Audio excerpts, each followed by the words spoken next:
Magandang umaga sa lahat.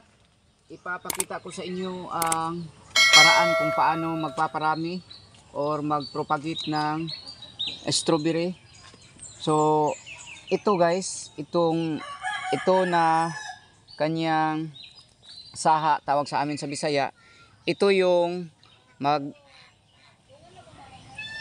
maggawang seedling nila. So, may tutubo dito na gamot. Ang paraan nito ay ilagay natin sa paso itong dito na portion upang makalabas yung ugat dito sa mababa. So katulad nito, yung unang ito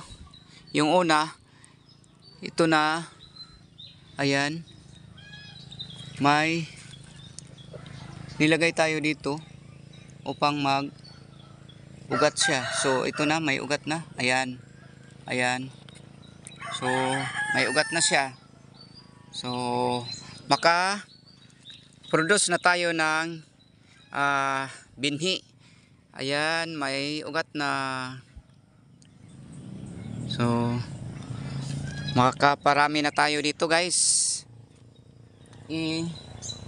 Lipat natin ito sa malaking paso. Ayan, may magandang ugat na siya.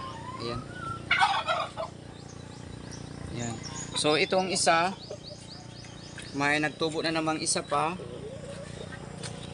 Ilagay natin ito sa lupa upang may tutubo dito na ugat dito sa mababa, katulad nitong isa na to.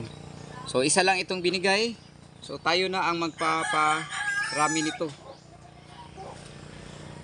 Tinuruan tayo kung paano propagate ng binhi sa sarili niyang puno.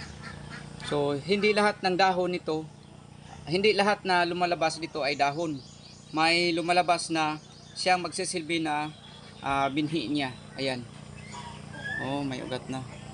So salamat at